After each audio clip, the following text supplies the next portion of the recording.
کچھ لوگ کہتے ہیں نا یار بھلائی کا زمانہ نہیں ہے، میں نیکی کا کام نہیں کرتا، کوئی ساتھ دیتا ہی نہیں ہے۔ نہیں جناب، ہمارا کام نیکی کی دعوت دینا ہے، ہمارا کام اللہ کی طرف بلانا ہے۔ کوئی آئے نہ آئے اس میں ہمارا کوئی جس کو کہے کردار نہیں، ہمیں نیکی کی دعوت پہنچانے کا ثواب مل جائے گا۔ اور شیطان تو چاہتا یہی ہے۔ حضرت نوح علیہ السلام نے ہمت نہیں ہاری، 950 سال تک اللہ کی طرف بلاتے رہے۔ آج کوئی ہمارا بھائی نیکی کی طرف ایک قدم بڑھاتا ہے، کبھی ذہن بنتا ہے یار مسجد بناؤں، کبھی ذہن بنتا ہے کسی کو جناب نیکی کی طرف بلاؤں، اور سامنے والا حوصلہ توڑ دے یا کسی طرح ڈسکریج کر دے تو بندہ کہتا ہے یار اب میں نے کوئی نیکی کا کام نہیں کرنا، کوئی ساتھ تو دیتا نہیں، کوئی جواب تو دیتا نہیں، الٹا دل توڑ دیتے ہیں، مجھے کیا پڑی یہ نیکی کرنے کی۔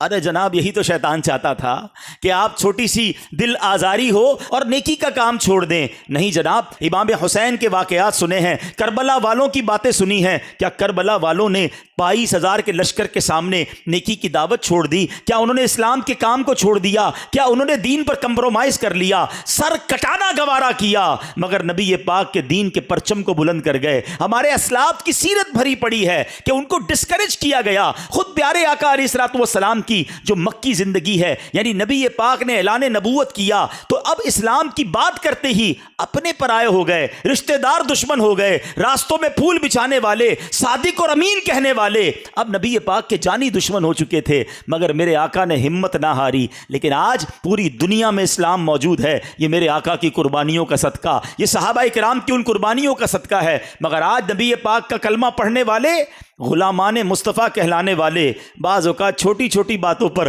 دل توڑ دیتے ہیں۔ نہیں جناب، ہم نے نہیں کرنی نیک کا کام۔ ہم نے دعوت اسلامی والے بھی مجھے سن رہے ہیں، مدنی قافلے میں جاتے ہیں، کوئی دل توڑ دے، بیان کرنے گئے کسی نے ساتھ نہیں دیا، ہم کہتے نہیں بھائی اب نہیں جائیں گے۔ ایسا نہ کیا کرو، شیطان چاہتا یہی تھا کہ تم کسی طرح نیکی کے راستے سے ہٹ جاؤ۔ تو اے پیارے اسلامی بھائیوں، یہ ہسٹری رہی ہے۔ اگر آپ انبیاء کی ہسٹری پڑھیں، آپ صحابہ کی ہسٹری پڑھیں، اولیاء کرام کی ہسٹری پڑھیں، ان کو ریڈ کارپٹ ویلکم نہیں ملا، ان کو بھی بڑی مشکلیں اٹھانی پڑی۔ حضرت خواجہ غریب نواز کو کون نہیں جانتا، مگر جب خواجہ غریب نواز ہندوستان آئے تھے ویلکم نہیں ہوا تھا، پورا ہندوستان ہی خلاف ہو گیا تھا، پانی بند کرنے کی دھمکی تھی، بیٹھنے نہیں دیتے تھے، مگر خواجہ نے بات جاری رکھی، ہمت نہ چھوڑی۔ اللہ نے کیسی برکت ڈال دی کہ 90 لاکھ غیر مسلم مسلمان ہو گئے۔ وقت آتا ہے، ٹائم لگتا ہے، اور اس کے بعد اللہ وہ ترقی دیتا ہے، وہ راہیں کھول دیتا ہے کہ پھر غیب سے مدد آتی ہے۔ تو نیکی کے کام میں ہمارا کام ڈٹے رہنا ہے، اللہ کریم پھر غیب سے مدد فرماتا ہے۔ تو بہرحال اب ہوا کیا کہ حضرت موسیٰ علیہ الصلوۃ والسلام کو اب قتل کرنے کی سازش وہ کر رہے تھے، لیکن اب حضرت موسیٰ سے وہ مقابلہ تو نہیں کر پاتا تھا فرعون۔ کئی بار ان کو زیر کرنے کی کوشش کی، مگر حضرت موسیٰ علیہ الصلوۃ والسلام کے پاس زبردست دلائل ہوتے تھے، وہ معجزات دکھاتے تھے، تو فرعونی کہتے یہ تو جادو ہے۔ ایک بار تو فرعون نے کیا کیا، بہت سارے جادوگروں کو جمع کیا کہ یہ لگتا ہے جادو کرتے ہیں، تم ان کا مقابلہ کرو۔ جادوگر آئے، بڑے بڑے انہوں نے اپنے جس کو کہتے ہیں نا شعبدے دکھائے، اپنی رسیاں پھینکی، وہ ساری رسیاں سانپ بن گئی۔ پورا مصر جمع تھا کہ مصر کے بڑے کمال کے جادوگر جن کے نام ہے دنیا میں، اب وہ اپنے جادو دکھائیں گے۔ اب جب وہ رسیاں سانپ بنی اور سانپ ادھر ادھر جانے لگے، ہر طرف خوف پھیل گیا۔ اللہ اکبر! حضرت موسیٰ علیہ الصلوۃ والسلام نے جب اپنا عصا مبارک زمین پر ڈالا تو وہ بڑا اژدہا بن گیا اور وہ ان تمام سانپوں کو نگل گیا۔ اور اس معجزے کو دیکھ کر سارے جادوگر سجدے میں گر گئے، سب نے کلمہ پڑھا اور حضرت موسیٰ کے غلام بن گئے۔ جادوگر تو مان گئے، مگر فرعون اور اس کے ساتھیوں کے دل پر مہر ایسی تھی کہ وہ اس کو بھی جادو ہی سمجھتے رہے اور حضرت موسیٰ پر ایمان نہ لائے، مقابلہ نہیں کر پاتا تھا۔ آخرکار پلان کیا کہ کسی طرح شہید کر دیا جائے۔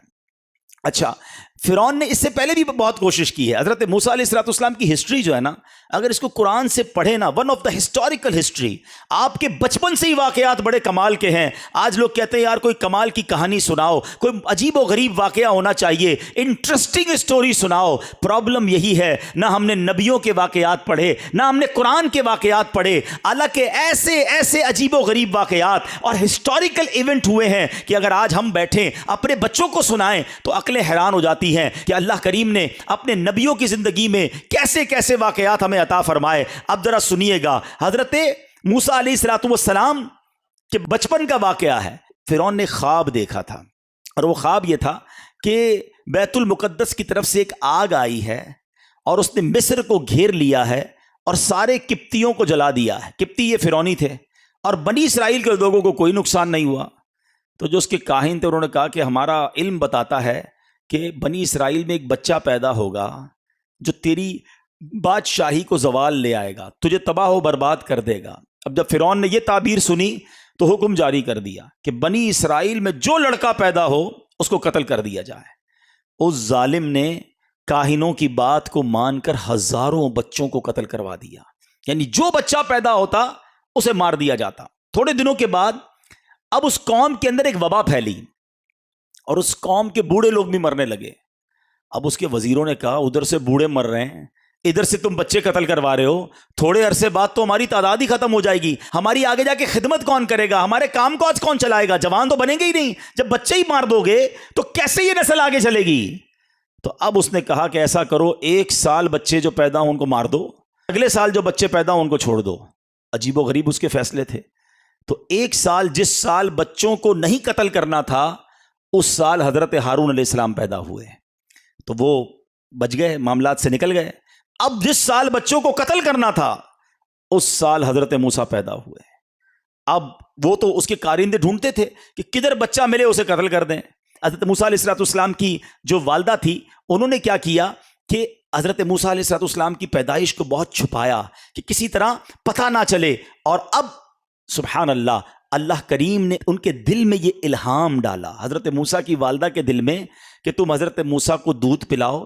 جب تمہیں یہ خوف ہونا، کیونکہ بچہ روتا بھی ہے کہ ہمسایوں کو پتہ چل جائے گا، تو پھر کیا کرنا کہ فرعون کو معلوم ہوتے سے پہلے بے خوف و خطر اس بچے کو مصر کے دریائے نیل میں ڈال دینا اور ڈوب جانے کا اندیشہ نہ کرنا، اس کی جدائی کا غم بھی نہ کرنا، ہم اسے تیری طرف لوٹا دیں گے اور اسے رسول بنائیں گے.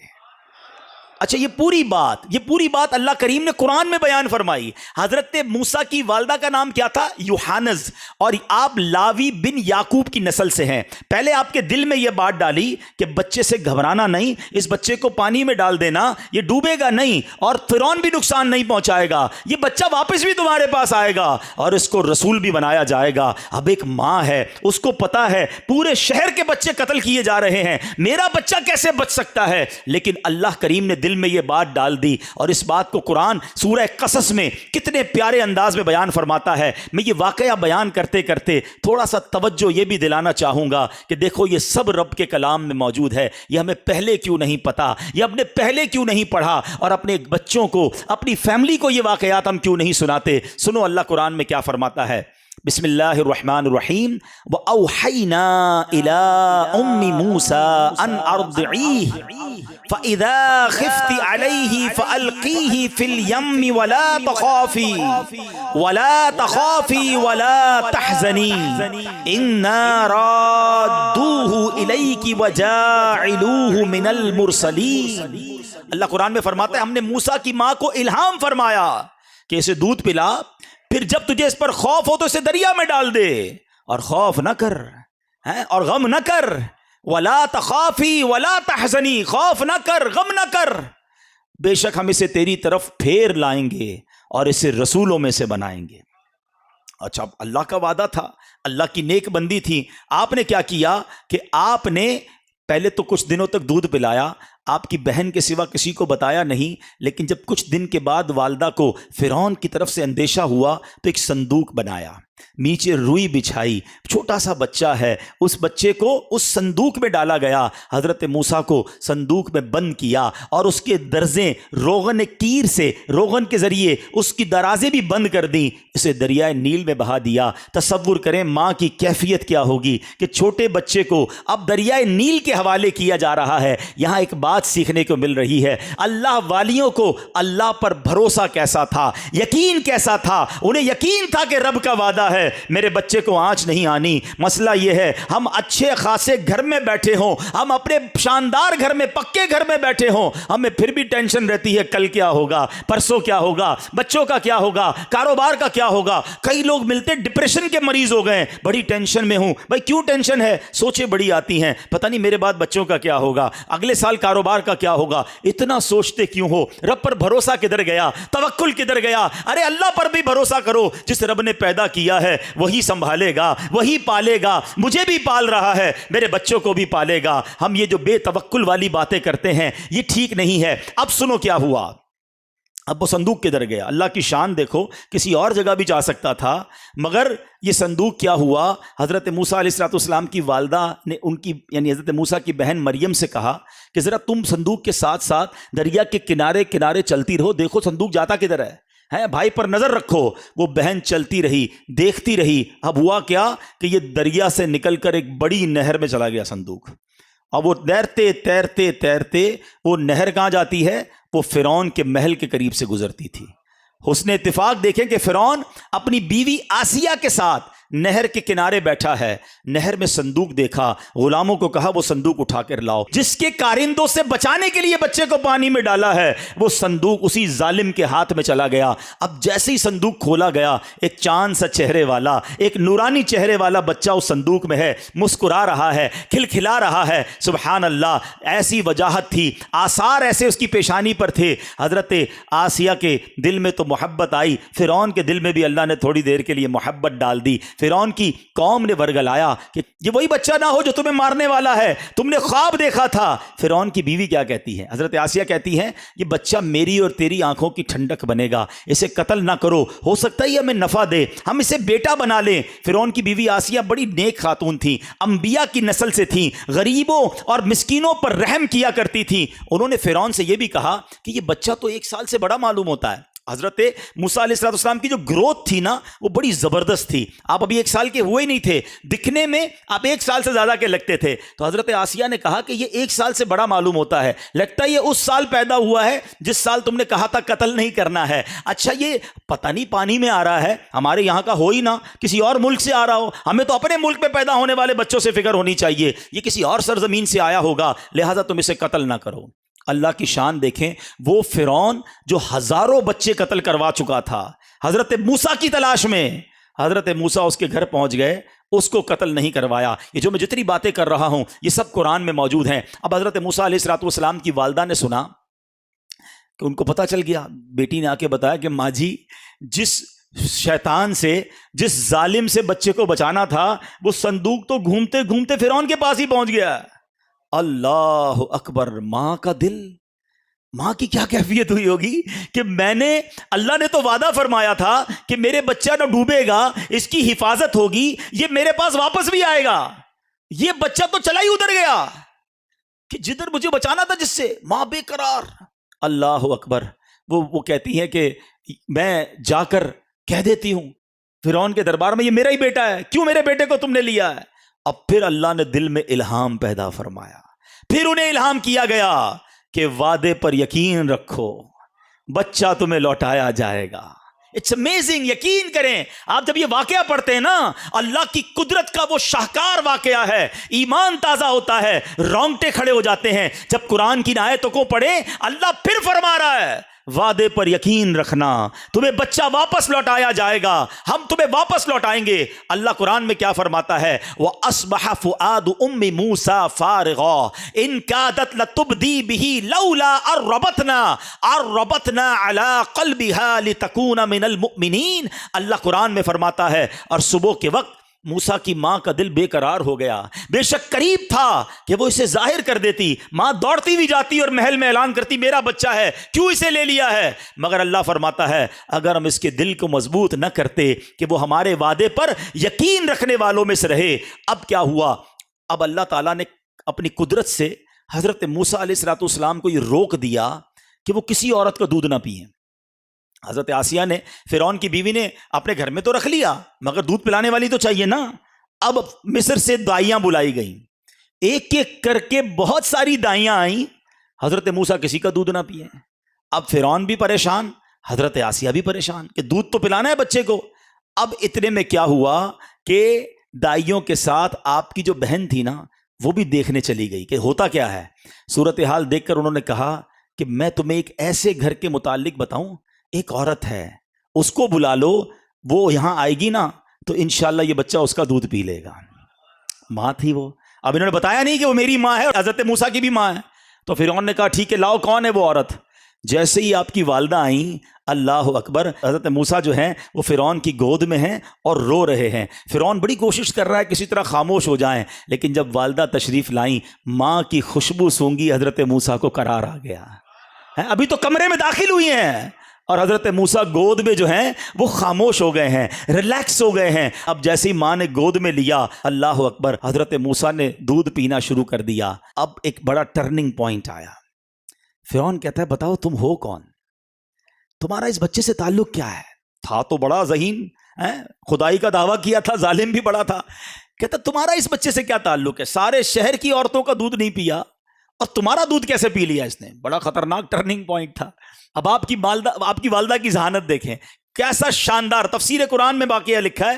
جواب کیا دیا آپ کی والدہ نے؟ آپ کی والدہ کہتی میں ایک عورت ہوں, پاک صاف رہتی ہوں, میرا دودھ خوشگوار ہے, جسم طیب ہے, اس لیے جن بچوں کے مزاج میں نفاست ہوتی ہے وہ کسی عورت کا دودھ نہیں پیتے, میرا دودھ پی لیتے ہیں. ایسا نفیس بچہ ہے. یہ نہیں کہا میں اس کی ماں ہوں اور یہ بھی نہیں کہا ماں نہیں ہوں. کیا خوبصورت جواب دیا, جن بچوں میں نفاست ہے وہ میرا دودھ پی لیتے ہیں. اللہ اکبر. فرعون نے کہا ایسا کرو پھر یہ بچہ تم ہی لے جاؤ, اپنے گھر پہ پالو, گھر جا کر دودھ پلانا. اللہ اکبر. ماں اپنے لخت جگر کو گھر لے آئی. اللہ کا وعدہ پورا ہو گیا. رب نے وعدہ فرمایا تھا گھبرانا نہیں, ڈرنا نہیں, بچہ واپس لوٹائیں گے. یہ ہے میرے رب کی شان. جب رب حفاظت فرماتا ہے تو شیطان کے چنگل سے, فرعون کے چنگل سے, ظالم کے چنگل سے بھی نکال لاتا ہے. اصل چیز بھروسہ ہونا چاہیے. حضرت موسیٰ علیہ السلام کی ماں کو رب پر بھروسہ تھا. بچہ پانی کے حوالے کیا, اللہ نے فرعون کے گود سے اٹھا کر اللہ نے حضرت موسیٰ کی والدہ میں گود میں عطا فرما دیا. کیا واقعہ ہے.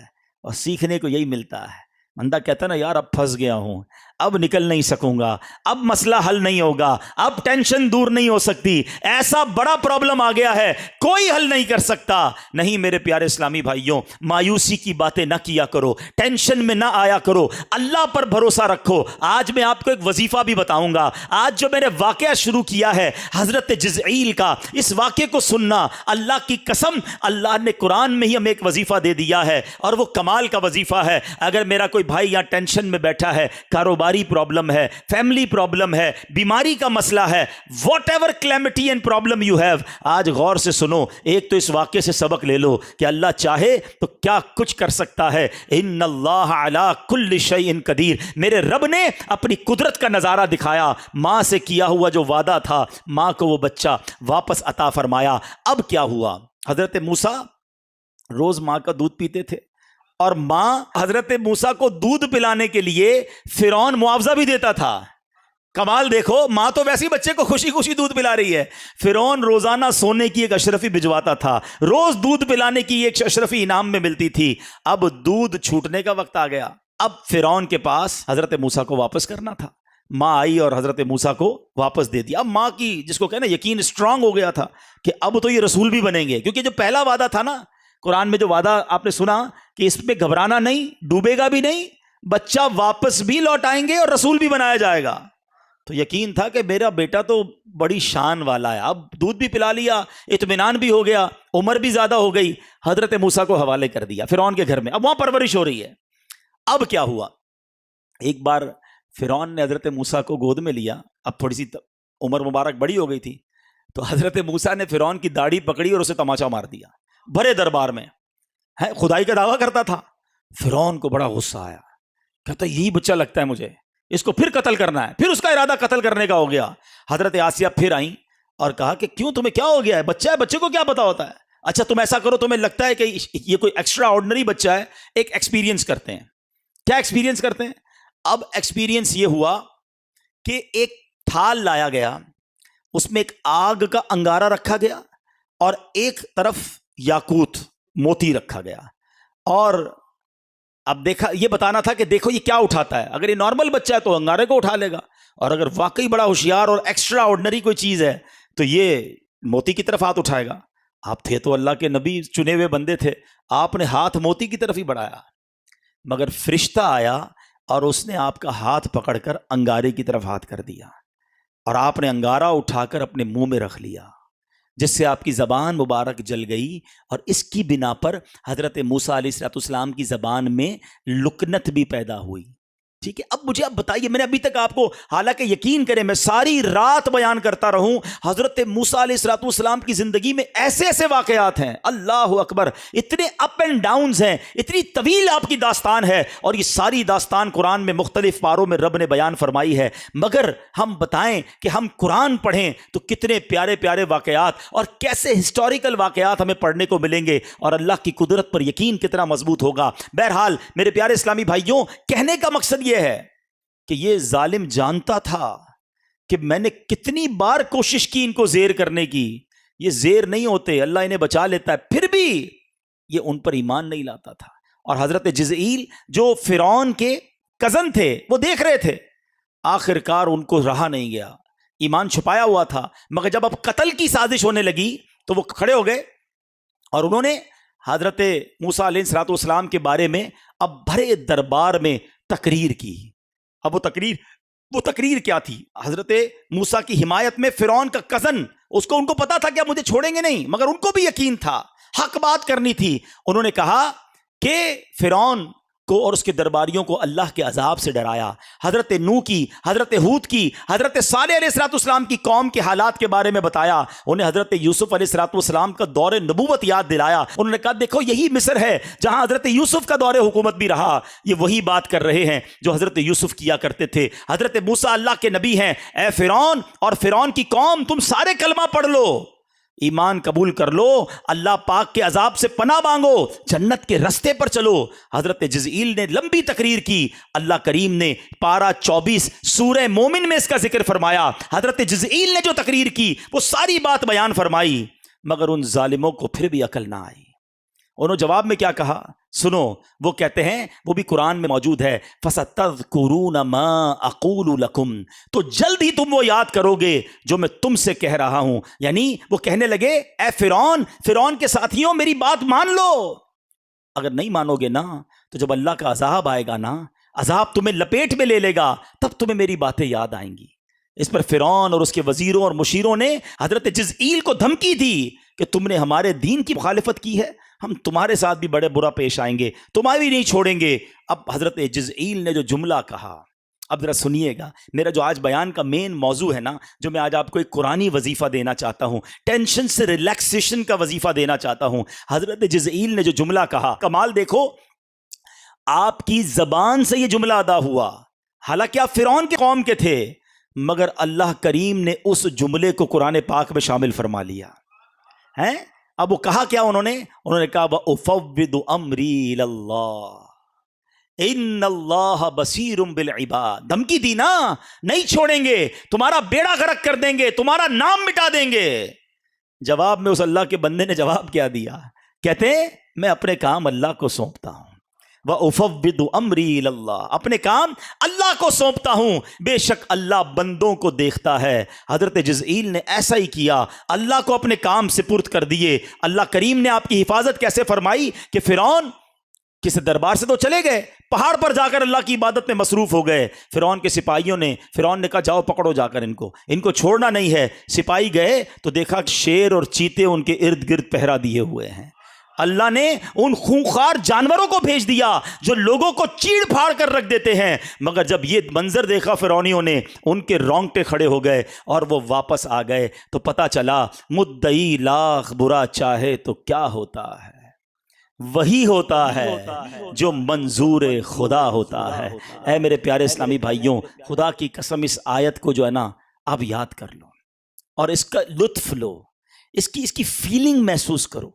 جب آپ پریشان ہونا، جب آپ کو لگے نا کہ سب ختم ہو گیا ہے، اب میں پھنس گیا ہوں، بعض اوقات فیلنگ آتی ہے ایسی کہ یار ایسی مصیبت آ گئی ہے کہ اس سے کیسے نکلوں گا، ڈاکٹروں نے منع کر دیا ہے، بیماری ایسی ہو گئی ہے، گھر میں جھگڑا ایسا ہو گیا کہ اب طلاق تک نوبت پہنچ گئی ہے، ارے جناب قرضہ اتنا بڑا چڑھ گیا کہ نکلوں گا کیسے، معاملہ دشمن اتنے ہو گئے کہ بچوں گا کیسے. ارے کچھ بھی ہے پہلے اللہ کو سونپ کر تو دیکھو نا. وَأُفَوِّضُ أَمْرِي إِلَى اللَّهِ. کبھی آنکھیں بند کر کے یہ آیت پڑھا کرو اور سوچو اب کہہ کیا رہے ہو، اس کا ترجمہ کیا ہے؟ میں اپنے کام اپنے اللہ کو سونپتا ہوں. اپنی ساری چیزیں اپنے رب کو سونپتا ہوں. رب کیا فرماتا ہے؟ ان اللہ بصیر بالعباد، بے شک اللہ بندوں کو دیکھتا ہے. وہ دیکھ رہا ہے میرے ساتھ جو ہو رہا ہے نا، وہ دیکھ رہا ہے، وہ کریم ہے، وہ میری ماں سے زیادہ مجھے چاہنے والا ہے. ہمارا پرابلم ہی یہی ہے، ہمیں سب پر بھروسہ ہے، ہمیں رب پر بھروسہ نہ رہا. ہم سمجھتے فلاں منسٹر سے تعلق ہوگا نا تو کام ہو جائے گا، فلاں کے پاس جاؤں گا تو مسئلہ حل ہو جائے گا، کوئی سیٹ ہوگی نا میرے پاس تو میرے مسئلے حل ہو جائیں گے، کسی علاقے کا چودھری بن جاؤں گا، کسی انجمن کا صدر بن جاؤں گا، یا اتنا بینک بیلنس ہوگا نا تو پھر بچے بھی سخی رہیں گے، اتنے پیسے بنا لوں اس کے بعد سب سیٹ ہو جائے گا. ہم دنیا کے پیچھے بھاگ رہے ہیں، ہمیں لگتا ہے جب تک یہ معاملات ہوں گے، جب سارے کام حل ہو جائیں گے. یہ ہماری بھول ہے. یاد رکھو، اگر پیسے سے خوشی خریدی جاتی ہوتی نا تو کوئی امیر وہ پریشان نہ ہوتا، کوئی مالدار ٹینشن میں نہ ہوتا. ارے یہ پیسہ خوشی نہیں دیتا، رب چاہے تو خوشی ملتی ہے، رب چاہے تو سکون ملتا ہے، اللہ چاہے تو صحت ملتی ہے. لوگ کہتے یار پیسہ ہو بڑی بڑی بیماری کا علاج ہو جاتا ہے. نہیں جناب، آپ کی بھول ہے. آپ دنیا کا بیسٹ ہاسپٹل لے لیں، دنیا کا بیسٹ ڈاکٹر لے لیں، کروڑوں روپے خرچ کر لیں، لیکن اگر آپ کے نصیب میں شفا نہیں تو شفا نہیں ملے گی. یہ بات بڑی اچھی طریقے سے ہمیں کرونا وائرس نے سکھا دی. لاکھوں کروڑوں لوگ دنیا سے کرونا وائرس میں جس طرح مبتلا ہوئے، اور ہم نے اپنے سامنے جنازے اٹھتے دیکھے. اربوں پتی لوگ تھے، مجھے کالز آئیں، ارے بھائی ہاسپٹل بتا دو، پیسے جتنے خرچ ہوں گے ہم کر لیں گے، ہمارے والد کو بچا لو. لیکن جب وقت آ گیا تو کوئی کسی کو نہ بچا سکا. ہمیں پتہ چلتا ہے شفا اللہ کے ہاتھ میں ہے، پیسوں سے شفا نہیں ملتی. اور خدا کی قسم، میرا رب چاہے نا غریب آدمی ہو، بیمار ہو جائے، ڈاکٹر منع کر دیں، اللہ چاہے تو صبح اٹھے تو بغیر بیماری کے کھڑا ہو جاتا ہے. شفا دینے والی ذات رب کی ذات ہے. اللہ پر بھروسہ تو کرو نا. ہمارا یہی پرابلم ہے. اس قرآنی واقعے سے توکل کو لے کر جاؤ، اللہ سے دوستی سیکھ کر جاؤ، اللہ سے محبت کرنا سیکھ لو. ہمیں لگتا ہے بہت لگے گا آپ کو کہ نہیں یار نہیں ہو سکتا. میں آپ کو ایک ایگزامپل کے ذریعے بات سمجھاتا ہوں. آپ نے گھر میں چونٹیاں دیکھی ہوں گی نا، چھوٹی چھوٹی چونٹیاں ہوتی ہیں. کبھی آپ نے دیکھا ہوگا چونٹی کبھی کبھی ایک لائن میں سفر کرتی ہے. آپ کبھی اس چونٹی کے آگے کوئی سیب رکھ دیں، ٹھیک ہے، پھل رکھ دیں، کوئی بھی سیب رکھ دیں، کیا ہوگا؟ چونٹیاں رک جائیں گی کیونکہ وہ سیب کو نہیں ہٹا سکیں گی نا، چھوٹی سی ہوتی ہے. اچھا، چونٹی کے لیے سیب کیا ہے؟ پہاڑ بن جاتا ہے. اس کو پہاڑ لگتا ہے، وہ رک جائے گی، راستہ ٹرن کر لے گی. اگر آپ اسی سیب کو اٹھا کے جیب میں رکھ لیں، اب کیا ہوگا؟ راستہ کلیئر ہو جائے گا. ایسا ہی ہے نا، چونٹی کے لیے کیا تھا؟ وہ سیب، پہاڑ. آپ کے لیے کیا تھا؟ سیب. آپ نے اٹھا کے جیب میں رکھ لیا. اب ذرا اپنی مصیبت کو یاد کرو. آپ کو لگ رہا ہے بہت بڑا مسئلہ ہے، بہت بڑی ٹینشن ہے، بہت بڑا مسئلہ ہے. سچی بات، یہ تمہارے لیے پہاڑ ہے، میرے رب کے لیے کچھ نہیں ہے. میرے مالک کے لیے کچھ نہیں ہے. اس نے کن کہنا ہے، فیکون ہو جانا ہے. ارے مجھے اور آپ کو لگتا ہے میں نہیں نکل سکتا، میرے رب نے اشارہ فرمانا ہے، رب نے رحمت کی نگاہ فرمانی ہے اور مسئلے حل ہو جانے ہیں. پکارو تو صحیح اسے دل سے، عرض تو کرو اس کی بارگاہ میں. وَأُفَوِّضُ أَمْرِي إِلَى اللَّهِ، اے اللہ میں اپنے سارے کام تجھے سونپتا ہوں. میں تھک گیا، میں ہار مانتا ہوں، میں کچھ بھی نہیں ہوں. مالک میں نے بڑی کوشش کر لی، میں نے بڑے راستے نکال لیے، میری اوقات کچھ نہیں، سب تیرے ہاتھ میں ہے. اے کریم، اب تو چاہے گا تو میری مشکل حل ہونی ہے. کبھی اکیلے میں آنکھیں بند کر کے اللہ کی رحمت کا تصور جما کر کبھی اپنے مالک کی بارگاہ میں عرض کرنا، وَأُفَوِّضُ أَمْرِي إِلَى اللَّهِ، اے اللہ میں اپنے سارے کام تجھے سونپتا ہوں. ان اللہ بصیر بالعباد، اے اللہ تو دیکھ رہا ہے تیرا بندہ کس حال میں ہے، تیرا بندہ کس تکلیف میں ہے، تیرا بندہ کس بے قراری میں ہے. مجھے ایک بات کا جواب دیجئے، کبھی زندگی میں ایسا ہوا ہوگا کہ آپ جب چھوٹے ہوں گے، پریشان ہوں گے، رات کو نیند نہیں آتی ہوگی، آپ پریشان ہو کر اپنی ماں کے پاس گئے ہوں گے، ماں سو رہی تھی، ماں کو کہا ماں میں پریشان ہوں، میرے ساتھ یہ ٹینشن ہے، مجھے نیند نہیں آ رہی. آنکھوں میں آنسو لے کر جب ہم ماں کے پاس گئے، سچ بتاؤ ماں نے کیا کیا؟ کروٹ بدل کر ماں سو گئی کہ بیٹا تیرا کام تو جان؟ نہیں، ماں بھی اٹھ گئی. ماں نے سینے لگایا، ساری رات دعائیں دیتی رہی، جو بن پڑا ماں نے کیا. مجھے بتاؤ، جب میری ماں نے مجھے بے قرار دیکھا تو تنہا نہ چھوڑا. تو جو ماں سے زیادہ چاہنے والا مالک ہے، جب کبھی میں تہجد میں اٹھ کر بستر چھوڑ کر اپنی جا نماز بچھا کر 2 رکعت پڑھ کر ہاتھ اٹھاؤں گا اور میری آنکھوں میں آنسو ہوں گے اور رب سے کہوں گا مولا پھنس گیا ہوں، مولا پریشان ہوں، اللہ بیماری نے گھیر لیا ہے، اللہ گناہ نہیں چھٹ رہے، مالک میرے ساتھ کاروبار کا مسئلہ ہے، میرے گھر میں لڑائی جھگڑے ہو گئے ہیں، اے اللہ اولاد نہیں ہے، اولاد تو ہے مگر مالک اولاد پریشان کر رہی ہے، میرا بچہ ہے مگر بیمار ہے، اے اللہ بچہ ہے مگر قرآن یاد نہیں ہو رہا ہے، ارے کہو نا مالک سے، مجھے بتاؤ کون ہے حل المشکلات، کون ہے مصیبتوں کو ٹالنے والا، کون ہے دینے والا؟ یہی مسئلہ ہے، اپنی فائلیں لے کر ہم دنیا والوں کے دروازوں پر تو پہنچ جاتے ہیں، ہاتھ اٹھا کر اللہ کی بارگاہ میں نہیں عرض کرتے۔ ارے دنیا والے تو بڑے عجیب لوگ ہیں، ملنا ہو تو ٹائم نہیں ملتا، بڑے آدمی سے ملنا ہو اپوائنٹمنٹ لینا پڑتا ہے، صاحب بیزی ہیں کل آنا، کل نہیں پرسوں آنا، غریب آدمی کو دھکے کھلائے جاتے ہیں، اور اگر موقع مل بھی جائے 1-2 منٹ کا ٹائم ملتا ہے، بے رخی سے بات سنی جاتی ہے، ایک بار کے بعد دوبارہ ٹائم نہیں ملتا۔ یہ دنیا کے وزیروں، یہ دنیا کے افسروں کا حال ہے۔ ارے آؤ میں بتاتا ہوں جس نے کائنات بنائی ہے، جس نے ہم سب کو بنایا ہے، جو خالق کے کائنات ہے، جو بادشاہوں کو بادشاہی دینے والا ہے، جب اس سے بات کرنی ہے کوئی اپوائنٹمنٹ کی ضرورت نہیں ہے، کوئی سیکرٹری کی ضرورت نہیں ہے۔ ارے جب اللہ سے بات کرنی ہے سر جھکاؤ اور ہاتھ اٹھا لو اور بات کرنا شروع کر دو، جو دل میں ہے کہنا شروع کر دو، وداؤٹ اینی سیکرٹری، بغیر کسی اپوائنٹمنٹ کے۔ اپنے رب سے باتیں کیوں نہیں کرتے؟ دعا کو سمجھو تو صحیح یہ کیا ہے۔ شیر خدا مولا علی کرم اللہ تعالی وجہ الکریم کیا خوب فرماتے ہیں جب میرا جی چاہتا ہے، جب میرا جی چاہتا ہے اللہ مجھ سے بات کرے تو میں قرآن پڑھنے لگ جاتا ہوں۔ قرآن کس کا کلام ہے بتاؤ نا؟ کلام اللہ ہے، پڑھو نا قرآن۔ اللہ تم سے خطاب فرما رہا ہے، اللہ تم سے کلام کرتا ہے۔ کہتے جب میرا جی چاہتا ہے اللہ مجھ سے بات کرے میں قرآن پڑھنے لگ جاتا ہوں، اور جب میرا جی چاہتا ہے میں اللہ سے بات کروں میں دعا کرنے لگ جاتا ہوں۔ کیوں نہیں کرتے اللہ کی بارگاہ میں باتیں ہیں؟ ادھر نماز پڑھنے کا ٹائم نہیں ہے، نماز پڑھ لی تو دعا کرنے کا ٹائم نہیں ہے۔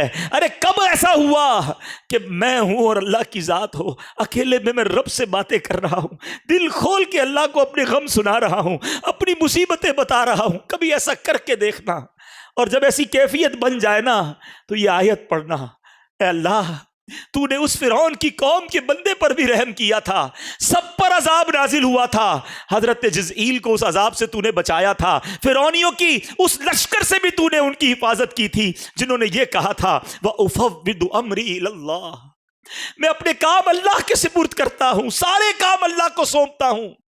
ان اللہ بصیر بالعباد، پھر دیکھو آپ کے دل کو ڈھارس مل جائے گی، آپ کو قرار آ جائے گا۔ وہ بندہ نہیں کہتا میں وزیر اعظم کو فائل دے آیا ہوں، ہاں بڑے منسٹر صاحب کو فائل ریسیو کروا کے آ گیا ہوں۔ ارے جب تم یہ پڑھو گے نا دل کو یہ امید بن جائے گی اللہ کی بارگاہ میں فائل جمع کرا دی ہے، اپنے کام سونپ دیے میں نے، قبول حاکمین کے دربار میں عرضی پیش کر دی ہے، اور وہی سنوارنے والا ہے، وہی معاملات سدھارنے والا ہے۔ اب آخری بات، کبھی کبھی ایسا ہوتا ہے کہ بندہ دعائیں کرتا ہے، مسئلہ حل نہیں ہوتا ہے، وہ چیز ملتی نہیں ہے۔ اب جب یہ نہیں ملتی نا تو اب انسان کی کیفیت بدلتی، شیطان ہے نا کہ تیری دعا تو سنی نہیں جاتی، اتنی دعائیں کی، مزار پہ جا کے بھی دعا کی، مکے جا کے بھی دعا کی، مدینے جا کے بھی دعا کی، فلاں بزرگ سے بھی دعا کرائی، مسئلہ تو حل نہیں ہوا، نہ بیٹا ملا، نہ اولاد ملی، نہ کاروبار ٹھیک ہوا، نہ وہ پریشانی دور ہوئی۔ وہ مولانا صاحب تو کہہ رہے تھے دعا کرو مسئلہ حل ہو جائے گا۔ اب یہاں شیطان بندے کو اللہ سے دور کرتا ہے۔ اب یہ تھوڑا سا نقطہ سمجھ جاؤ گے نا تو اللہ سے پیار اور بڑھ جائے گا۔ آج میں چاہتا ہوں میرے سارے بھائی اپنے رب پر بھروسہ لے کے جائیں، اللہ سے محبت لے کے جائیں، سب سے زیادہ پیار اپنے مالک سے کرو، وہ ہمارا مالک ہے، ہمارا خالق ہے۔ میں تو بے لباس پیدا ہوا تھا، اس نے لباس دیا، بولنے نہیں آتا تھا، گونگا نہیں بنایا، اس نے زبان بھی دی، اندھا بھی نہیں بنایا، آنکھیں بھی دی، بہرا بھی نہیں بنایا، کان بھی دیے، عزت بھی دی، شہرت بھی دی، دولت بھی دی، کروڑوں سے اچھا بنایا، مگر میں اسی سے بدگمان رہوں، میں اسی کے بارے میں ڈبل مائنڈڈ رہوں، اللہ سے ہی محبت نہ کروں، پھر تف ہے میری زندگی پر۔ کاش مجھے سب سے زیادہ اپنے مالک سے محبت ہو جائے، اپنے مالک پر بھروسہ آ جائے۔ یہ شیطان تمہیں اپنے رب سے دور کرتا ہے۔ اب جب کبھی ایسا خیال آئے نا یار میں تو نماز بھی پڑھتا ہوں، میں تو دعائیں بھی کرتا ہوں، مسئلہ حل کیوں نہیں ہوتا، تو اب سنو میں آپ کو ایک دنیاوی اگزامپل کے ذریعے سمجھاتا ہوں.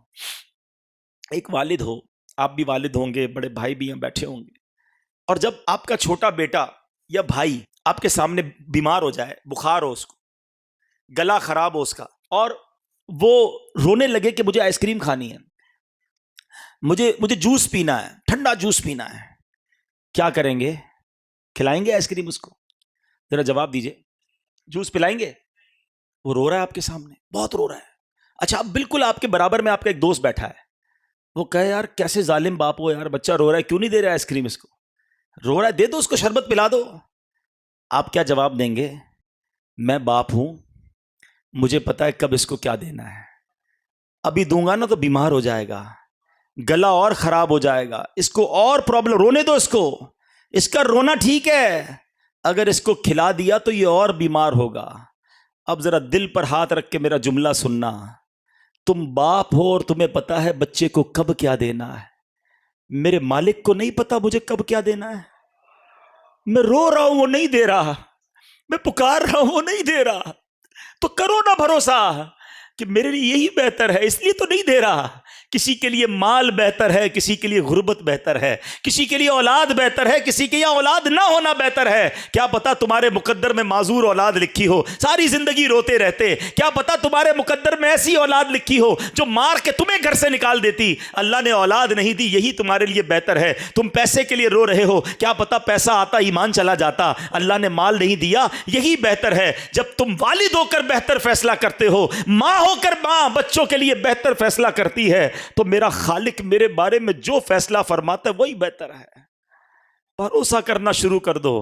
ہیں, ایک بار میں جب بھی اس طرح کا بیان کرتا ہوں مجھے ایک واقعہ یاد آ جاتا ہے, آخری واقعہ سنا دیتا ہوں. میں ایک بار افریقہ گیا, تنزانیہ, تو مجھے بعض اوقات عام لوگوں سے بھی بڑی باتیں سیکھنے کو مل جاتی ہیں. بزنس مین نے ایک بات سکھا دی, مجھے بیٹھ گئی دل میں, نا دماغ میں بیٹھ گئی. انہوں نے ایک بہت بڑا سٹی بنایا نا, ہاؤسنگ اسکیم, جس طرح آپ کی یہاں بھی سوسائٹیاں بنتی ہیں. مجھے کہا عبدالحبیب بھائی آپ ہمارے ملک آئیں, میں آپ کو لے جاتا ہوں, آپ ذرا دعا کروا دائیں. میں نے کہا چلے, ان کی دل جوئی ہو جائے گی. وہ مجھے گاڑی میں بٹھا کے لے گئے. ان کی سوسائٹی جانے کے لیے ایک پل کراس کرنا تھا, اس پل پہ کچھ کام ہو رہا تھا. وہ پل کراس کیے بغیر ہم اس سوسائٹی میں جا نہیں سکتے تھے, کام ہو رہا تھا. انہوں نے بڑی کوشش کی, بڑا سورسفل آدمی تھا, بڑے اس نے فون وون بھی کیے کہ یار راستہ کھل جائے, راستہ نہیں کھلا. اگلے دن میری فلائٹ تھی تو واپس آئے, نہیں جا سکے. تو میں تھوڑا سا ان کو سمپتھی کر رہا تھا. میں نے ان کی دل جوئی کے لیے کہا کہ یار کوئی بات نہیں, انشاءاللہ پھر کبھی زندگی ہوئی میں آؤں گا تو چلوں گا, آپ دل چھوٹا نہ کریں. کہتا حبیب بھائی میری ایک عادت ہے, میرا کوئی کام ہو جائے نا, میں ایک بار اللہ کا شکر ادا کرتا ہوں, اور جب کام نہ ہو تو میں 2 بار اللہ کا شکر ادا کرتا ہوں. میں تو چونک گیا. میں نے کہا یار یہ کیا کہا, ذرا دوبارہ کہیے. اس نے دوبارہ ریپیٹ کی بات. میں نے کہا اس کا کیا مطلب ہے؟ کہتے ہیں کام ہو گیا تو اللہ نے کیا, نہیں ہوا تو بھی اللہ نہیں کیا نا, وہی بہتر تھا میرے لیے. میں نے کہا یار کیا توکل ہے آپ کا, مجھے اتنا مزہ آئی یہ بات. اب مجھے ایک بات بتاؤ, اگر یہ بلیف بن جائے, یہ یقین آپ کو اور مجھے مل جائے کہ میرا کام ہو گیا تب بھی اللہ کا شکر, اور نہیں ہوا جب بھی اللہ کا شکر, تو ٹینشن کہاں سے آئے گی پھر؟ ہمارا تو پرابلم ہی یہی ہے یار, اتنا اچھا سودا آیا تھا نکل گیا یار, بڑا افسوس ہے یار, آئٹم نکل گئی, کپڑا بڑا سستا مل رہا تھا, کاش پہلے لے لیتا, ڈالر تھوڑے دنوں پہلے لے لیتا, ڈالر بڑھ گیا یار, گھر کے پاس پلاٹ مل رہا تھا, بس تھوڑے پیسوں کی وجہ سے سودا نکل گیا, آج ڈبل قیمت ہو گئی. یہی سوچ سوچ کے ٹینشنیں ہیں. اور اگر یقین یہ ہو کہ وہی بہتر تھا, نہیں ہوا یہی میرے لیے اچھا تھا, یہ سودا نہ ہونا ہی اچھا تھا, یہ پلاٹ نہ ملنا ہی اچھا تھا, ادھر رشتہ نہ ہونا ہی اچھا تھا, ہم کیوں جو نہیں ہوتا اس پہ ٹینشن میں ہیں؟ ارے اللہ نے جو دیا ہے اس پر خوشیاں مناؤ, اللہ کا شکر ادا کرتے رہا کرو. اللہ کرے کہ آج یہ یقین ہو جائے کہ جو ہو رہا ہے وہی بہتر ہے میرے لیے, اللہ جو دے رہا ہے وہی میرے لیے بہتر ہے. آج اللہ سے عرض کرو, اللہ ہم تیرے فیصلے پر راضی ہیں, تیرے تمام فیصلوں پر راضی ہیں. اللہ آج تک اگر کوئی ناشکری کرتی ہے ہمیں معاف کر دے, اگر آج تک تیرے کسی فیصلے پر ہم نے اعتراض کر دیا ہے میرے مالک معاف کر دے, ہم تیرے بندے ہیں, ہو گئی غلطی, آج وعدہ کرتے ہیں مولا تیرے ہر فیصلے پر راضی رہیں گے. اللہ تجھ سے محبت کریں گے, تجھ سے مدد مانگیں گے, اور تجھ پر توکل کریں گے. آج اپنے رب سے جس دن یہ وعدہ آپ نے کر لیا نا, آج اپنے اللہ سے جس دن یہ بھروسہ کر لیا,